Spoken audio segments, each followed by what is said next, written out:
At mga congressman, ang Congress ay hindi in charge sa foreign policy.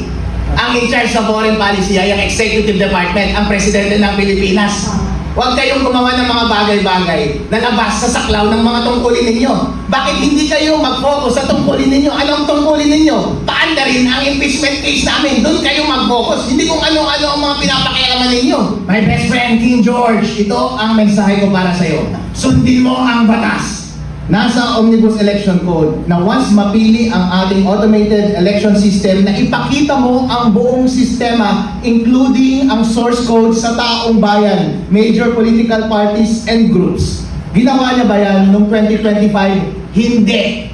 Dahil yun lamang ang tanging paraan na ma-ensure natin na hindi madadaya ang source code, hindi madadaya yung transmission, at hindi madadaya yung database. At any rate, ang tanging paraan lamang para makontra natin yung daya ay isang overwhelming support sa taong gustong suportahan natin sa 2028.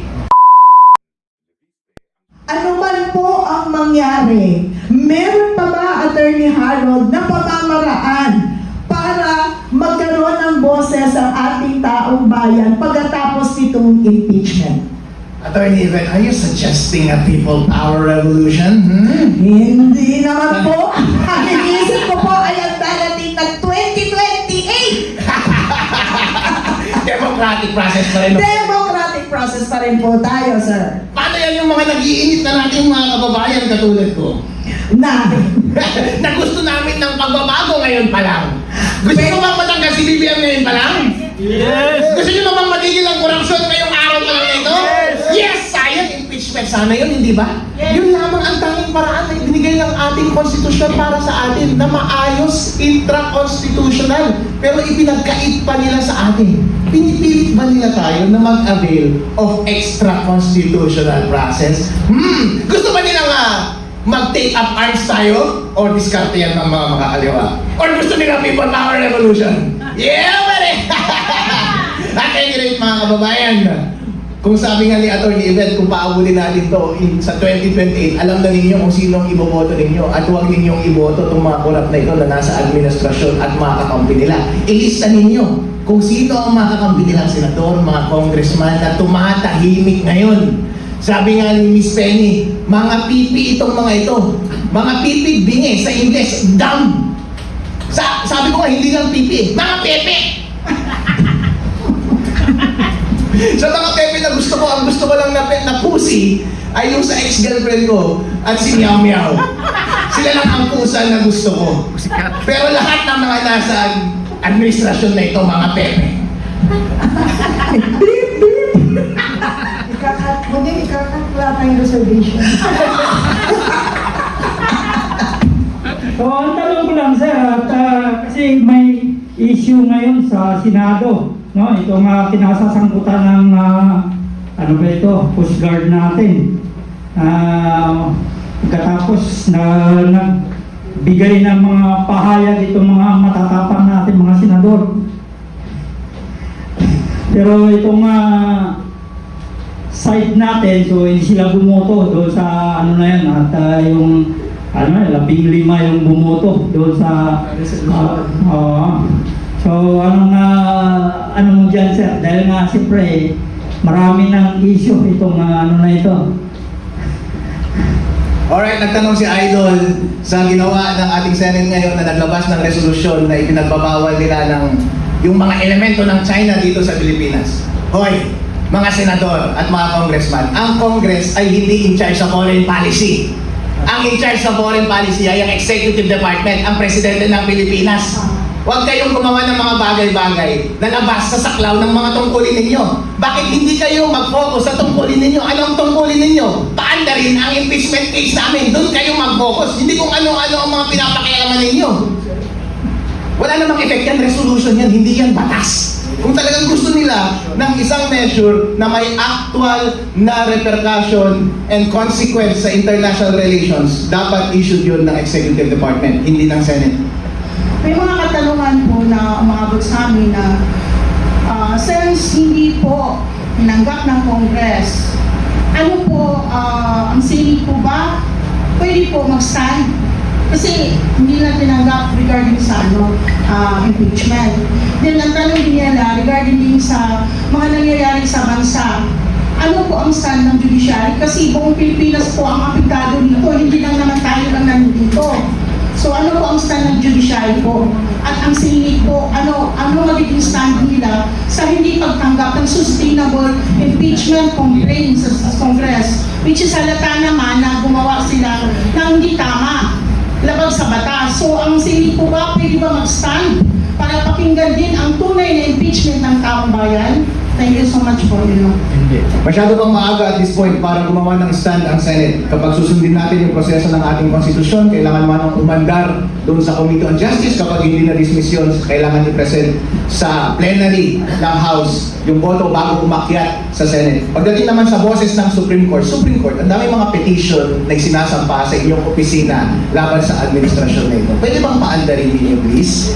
Dahil kayo na lamang ang aming hinihintay. At marami pa kaming ipapasa actually ng mga petition sa inyong opisina tungkol sa hindi nila pagtanggap ng aming substantive impeachment complaint. Pwede bang i-resolve nyo iyon ng timely para naman maramdaman ng taong bayan na merong kabuluhan ang aming ginagawa? Kasi baka mas mauna pang mag-expire yung 1-year bar rule at makakapag-refile kami ulit bago ninyo i-resolve yung aming petisyon na kineklasyon ang maling pagtanggi nila ng aming third impeachment complaint. Susundan ko lang po yung mga tanong po ng mga nauna sa akin. And also, at the same time, sinabi po ni Sir Attorney Harold Respicio regarding about sa impeachment, na kung saan nga po ay wala na po ba pag-asa yung pangatlo? Na kung saan nga po, Sir Attorney, marami po sa atin yung mga kababayan, especially na po sa mga nasariglayan. No? Karamihan po sa kanila ay hindi po talaga nila nauunawaan po ang po talaga ang ibig po sabihin. No? Doon sa inyo po sinabi po kanina regarding about doon sa impeachment po ninyo na hindi na po ito matutuloy. Ito po ba, Sir, ay wala na po pag-asa, lalo na po sa mga kababayan natin nasa remote area, no, na kung saan po ngayon yung mga cellphone na rin. Nais ko lang po, Sir, alam po yung pinaka-detail na paraan o paano ba yung next move po ninyo, and also at the same time, ano po ba ang dapat po natin gawin? Lalo na po yung mga nasa mga saligayan. Maraming salamat po. Salamat po, Sir. Thank you. Nung bata pa ako, meron akong crush. Binigyan ko siya ng bulaklak. Pero hindi niya tinanggap yung bulaklak ko. Sa tingin niyo, on the next day, bibigyan ko ba siya ng bulaklak o hindi na? Eh di mapapahiya rin ako, hindi ba? Ganon din po ang nangyari dito. Ang aming impeachment team ay all-star. Nanggaling yan sa lahat ng political forum. Hindi lang iisang kulay yan. Inassemble namin yung mga pinakamagagaling na abogado, may pangalan na politiko, at meron ng track record. Andyan si Mike Defensor, instrumental sa era impeachment noon. Andyan si Atty. Topacio, #1 lawyer sa Philippines. Andyan sila Atty. Manny Luna, successful impeachment sa COMELEC Commissioner Bautista noon. Kaya napakaganda at may dignidad itong mga tao na ito. Ganon din yung mga endorser namin. May paninindigan. Kompleto kami. Mali-maleta ang aming ebidensya at papeles nung Thursday. Handa kaming lahat. Pero kaso nga lang, nung nag-offer kami ng filing noong Thursday at tinanggihan kami at hindi tinanggap ang aming bulaklak, sa tingin mo, ganado pa kaming bumalik doon at mag-file ulit ng pangalawang bulaklak? Hindi na po. Ganon din po, kailangan natin intindihin ang ating mga kasama. Dahil hindi po basta-basta itong laban na ito. Lahat po kami matatapang, pero hindi ibig sabihin walang nawawala sa amin. Lahat kami may kaso na. Itong mga endorser namin may kaso na. Hinaharas na sila, pwede na silang patayin. Ngayon, kung nakikita nila na ngayong unang laban pa lang ay ang hirap manalo, tinanggihan ka. At pagdating sa Committee on Justice ay mukhang madidismiss rin lang. At lalo madidismiss din doon sa plenary kung nagkataong pumunta doon. Kailangan natin silang protektahan, mga kababayan.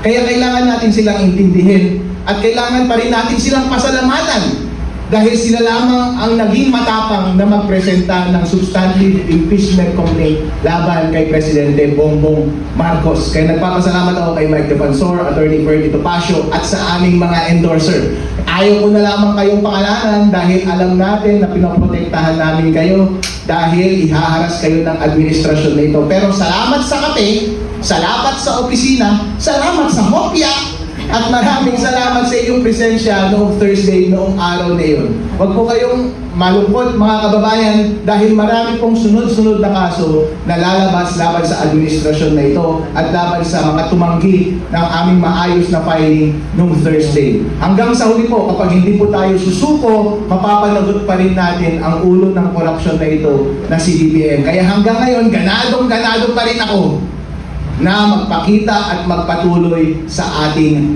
laban. Dahil hanggat kakampi natin ang taong bayan, hindi naman natin may tatanggi, di ba? Ano ba ang gusto ng buong Pilipinas? Na mawala na si BBM. At ramdam ko rin ang gusto ng ating mga constituents. Galing ako sa probinsya. Ilocano ako. Mga maiitim tayong lahat. Hindi natin pwedeng itanggihan. Ramdam natin ang gusto ng taong bayan. Gusto nila na mapatigil ng korupsyon sa ating bansa at mapanagot ang ulo ng korupsyon na si BBM. Kaya dapat lamang na ipagpatuloy natin ang laban at parati tayong sumang-ayon at sumama sa damdamin ng bawat Pilipino hanggang makamit natin ang totoong kalayaan dito sa ating bansa. Kung nga dito sa impeachment na ating susubaybayan, meron pa nga tayong armas hindi ba? At ano yun sa darating na 2028? Attorney Harold, this year is 2026. Alam natin maggaano kalaki ang role ng COMELEC sa darating na 2028. Ang chairman po ay pareho pa rin. Tama po ba? Sa 2028, si Chairman Garcia.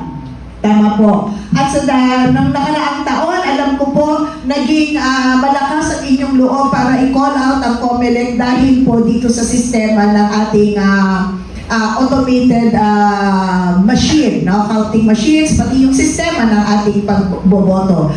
Darating na po ang 2028, Attorney Harold, 2.5 years down the road, ano ho ang maipapayo po ninyo sa ating mga nakikinig na mga magiging botante at mga susunod na mga henerasyon na magiging botante na rin sa 2028?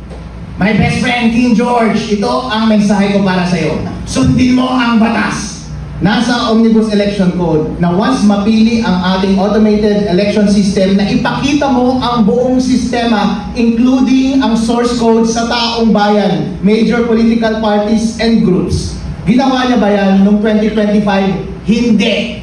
Dahil yun lamang ang tanging paraan na ma-ensure natin na hindi madadaya ang source code, hindi madadaya yung transmission, at hindi madadaya yung database. Ngayon po, isa pang probisyon ng ating Omnibus Election Code na dapat niyang sundin ay habang binibilang ng automated election system ang ating mga balota, dapat yung mga watcher nakikita nila yung balota para merong parallel manual counting.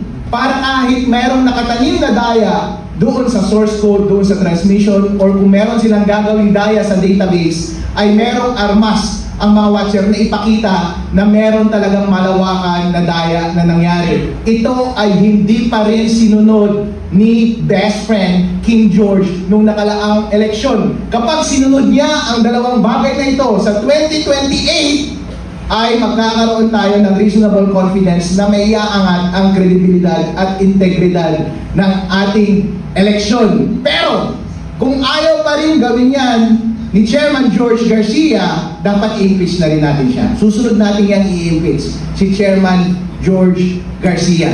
In any event, mga kababayan, meron pong mga movement para baguhin ang ating election system, para sundin ng maayos ang ating Omnibus Election Code at Automated Election System Law dito sa buong Pilipinas. Suportahan niyo po yun. Ang gusto po natin ay sure na hindi madadaya ang susunod na eleksyon na 2028. At any rate, ang tanging paraan lamang para makontra natin yung daya ay isang overwhelming support sa taong gustong suportahan natin sa 2028.